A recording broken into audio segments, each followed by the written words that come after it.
What is going on, everyone? It is Tyler McKinney back here again, and today we're going to talk about the WWE and Raw and give you my thoughts and my breakdown of Raw from 3/15/21. This is the go-home show before Fastlane, and I don't even know why they're having Fastlane. It's just a throwaway pay-per-view, but then again, WWE doesn't care because they have their WWE network, and so it's really not a pay-per-view anymore because you have it on the WWE network, but it's going to be on Peacock now, coming up here soon. You'll only be able to see WWE network on Peacock, so I have no clue. What I do know is that the WWE thinks that we're all idiots. It's not just that Shane McMahon thinks that Braun Strowman's an idiot. WWE thinks that we are all idiots because they keep changing everything up and they think that we don't see any of the stuff. We don't see the holes in their storylines. We don't see what's going on. But hey, listen, at least Vince McMahon has decided what he's going to do for WrestleMania, and we're finally getting all that information out here.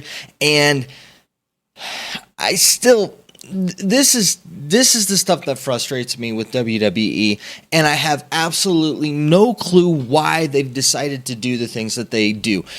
Case in point, the Hurt Business. Why in the world? The Hurt Business is on top of the world. You've been building them up for months as the elite faction, the faction there in WWE, and what do? You've got Bobby Lashley's finally got the gold. You've built him out to be this monster. You've made him bigger than life, and then you come out in a week and you've got him in a feud with Drew McIntyre and Sheamus, and he doesn't look like the monster that he was. And then on top of that, you have the tag team champions.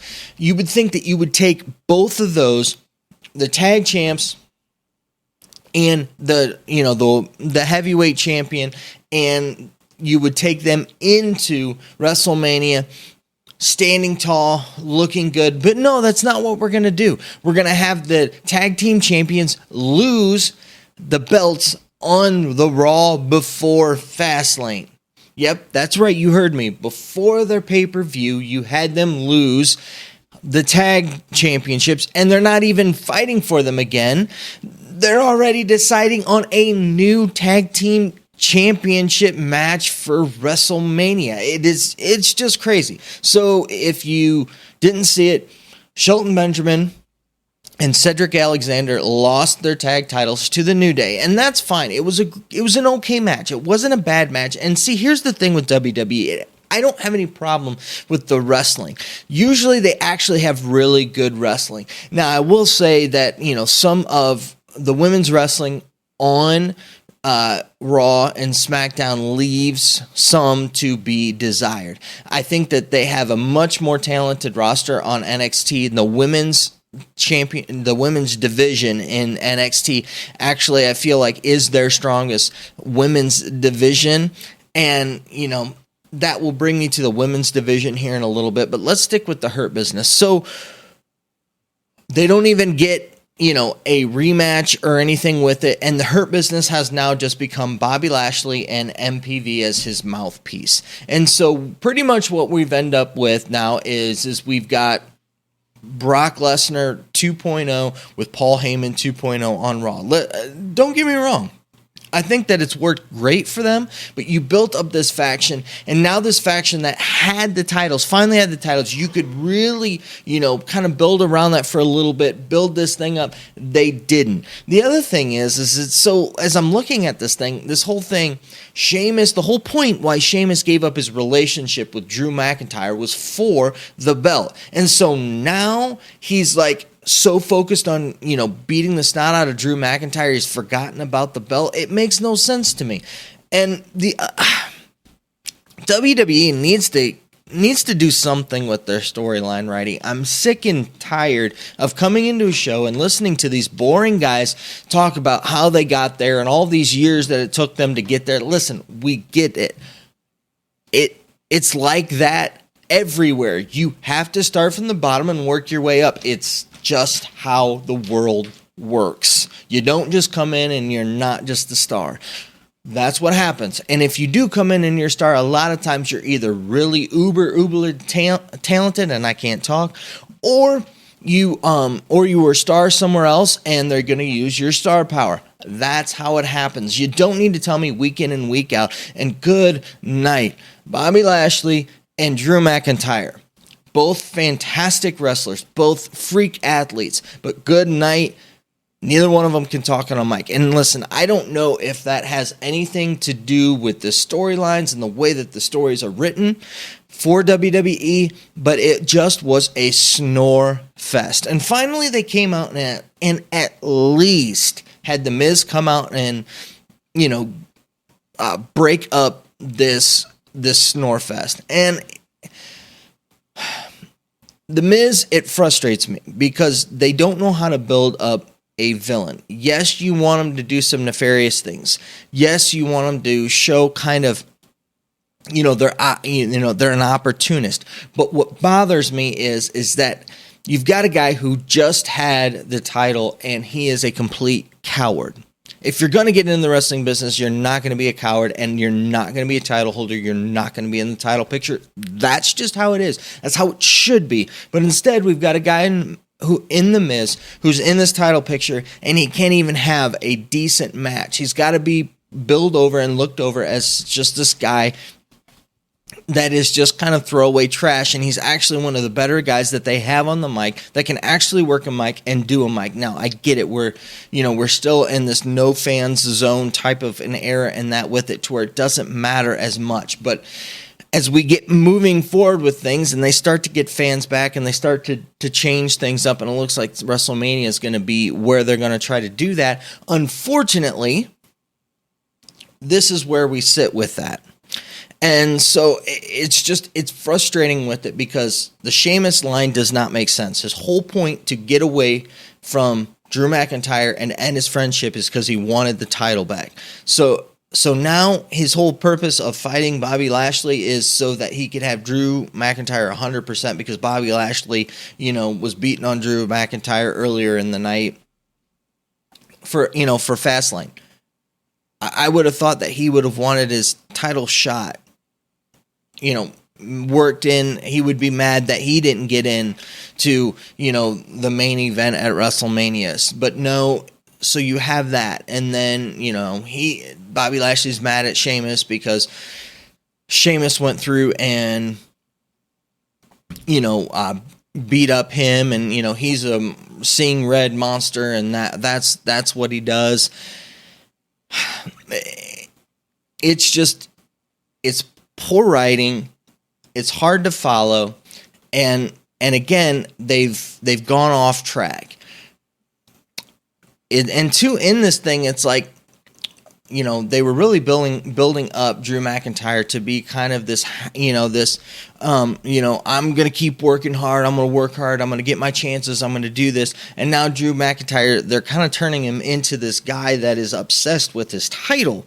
And, he's, I don't know. It's weird. It's like this past week, there was like this personality shift now that he's in the main event for WrestleMania, and we still have a pay-per-view yet with it. So I don't know with that. But getting back to the tag titles, they should have kept the tag titles on the Hurt Business, but they gave them to New Day. And I think the big reason why they gave them to New Day is just because I think that WWE thinks they're going to get a pop out of the fans that they're going to have at WrestleMania if they've got New Day in that match. But you would think that they would have put them with the Hurt Business, but they didn't. They put them with, AJ Styles, and his big bodyguard guy, which, listen, I like the kind of whole AJ Styles being AJ Styles kind of a thing and them going around and doing the different things. But it's like there's no storyline there either. Last week he was just having a match with Randy Orton because, he made Orton mad. And so he was like, oh, yeah, let's have a match. And again, great wrestling. I thought that was one of the best matches, was the match between AJ Styles and Randy Orton. But it meant absolutely nothing. It was a 1 week storyline that was just a throwaway. And here we are back again.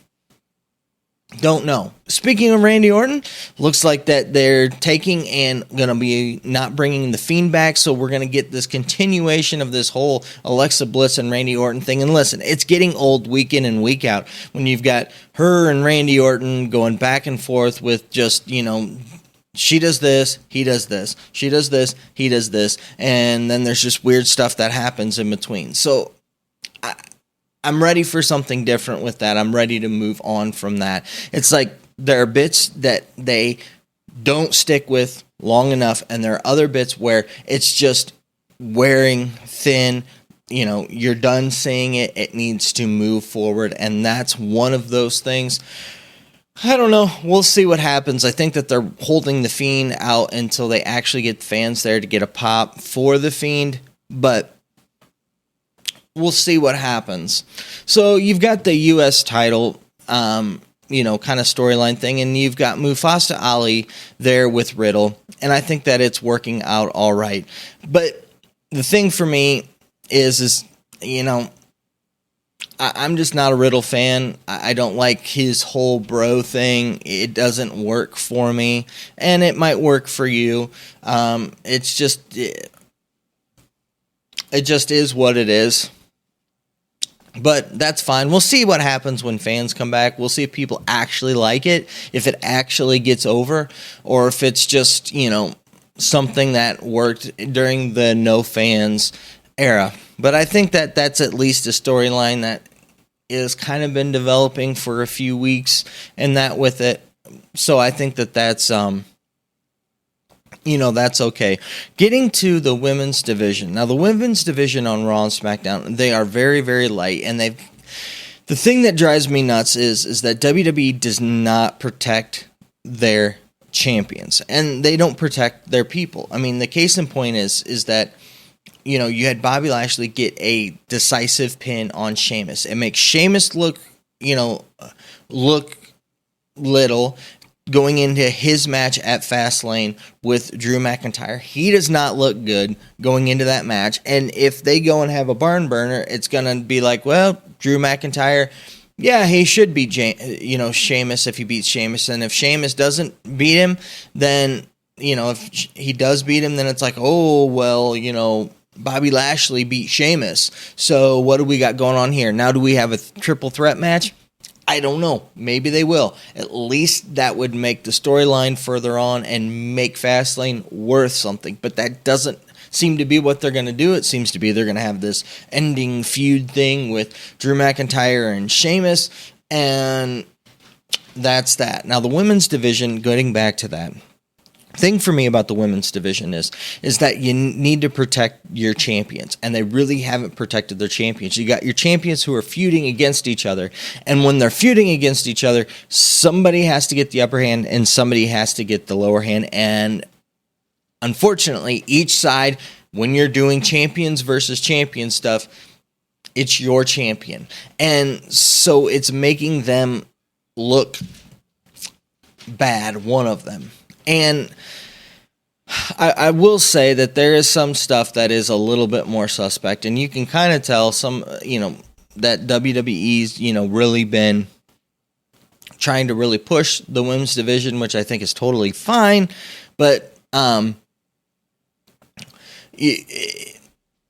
the tag match that they had last night, and I don't remember who all was in it, but you had the tag champions out there. There's a lot better women's wrestlers on NXT that could be up there in the main roster than that match.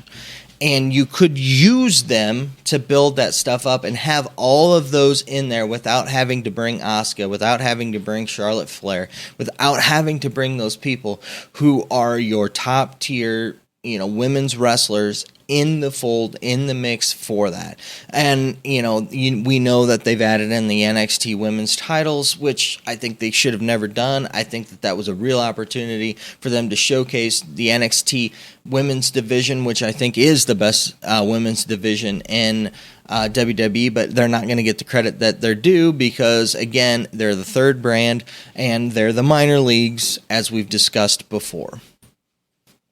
And so you have this thing to where the only way they can build up the tag team champions into what they are is by putting them against their top tier people and not being able to protect their top tier people by, because what happens is you put them in a match, one champion beats another champion, and so you have a champion that's getting pinned, and you're not protecting them, you're not doing that stuff with it. And the whole thing with Shane McMahon and Braun Strowman, I don't know. I think it's, some people would kind of find it offensive. Other people might think it's this or it's that. It just, I don't know. It's not fun. It's not good. I don't think it's funny. It doesn't make me hate Shane McMahon anymore. It doesn't make me like Braun Strowman. I'm just trying to figure out what weird world we're living in, and why in the world are we taking back to we're going back to 1998. I don't know what's going on with that. It doesn't make any sense to me. And that's really what it comes around to, is that WWE doesn't make any sense to me. They've got great wrestling. They've got great people who can, work a ring. Very few people who can actually work a mic, and the ones who are working a mic and working a mic well, they're cowards who cower in the ring, don't look good in the ring, or they're guys who are, kind of on these side stories like Randy Orton and AJ Styles. And, you've kind of got them in this kind of, side bit thing. So overall, I didn't do a match-by-match thing. I'm not going to do a graded thing with it. It's kind of one of those things that frustrates me more than anything else. If I had to give the overall show a grade, if you want a grade for it, it gets a C+, only because of the wrestling that happens. And I think it's a pretty good thing to end with here. Being able to work a crowd will make you a star. That's what was said by, Paul White on AEW Dark Elevation last night, and I think that that's pretty true with what's going on in WWE. WWE doesn't have a whole lot of stars right now, a whole lot of guys that can hold a candle, because they don't know how to work a crowd, and especially with no fans, it's even harder to do that. And I feel like that's why we're at where we're at. They really can't work a mic, and whether that be they're held up by the storyline, or whether they're the writers, or whether it is that they truly can't work a mic. They haven't developed those skills. That just seems to be where WWE falls right now. And listen, if you're in the WWE and you're a wrestler with that, and you're wondering, you're frustrated with all the legends coming back and getting all of the, your time to shine, they should give time for you guys right now. Why are they coming in and stealing your spotlight? It's because they can, because they came in and they were stars. They became stars. You're not there yet. So it's easy for a legend to come in and take your place, because they're going to get the pop. They're going to be the ones, and I don't mean it in a mean way. It's just the truth. Until you get over, somebody else who is over is going to take your spot. And it doesn't matter if they're been there a whole lot longer than you, if they haven't worked as much as you, it just is what it is. And unfortunately, that's the situation in WWE right now. They've got great wrestling. They've got good in-ring work, but their storylines, they're hindered by their storylines and hindered by their mic work. And that's what it is for me. So they get a C+, pretty much because they can wrestle really well. And that's my thoughts. That's my thoughts on Raw. We'll see what it is. If you like this type of video, let me know down in the comment section. If you think I'm totally wrong, which a lot of you probably think that I am, that's totally fine. Let me know down in the comment section. We'll discuss it. We'll have some fun talking back and forth about what we think's going to go on, what our thoughts are about what's happening with WWE. All right, guys, I know that you're busy. I know that I'm busy, so let's get on out of here. You have a good night. Bye.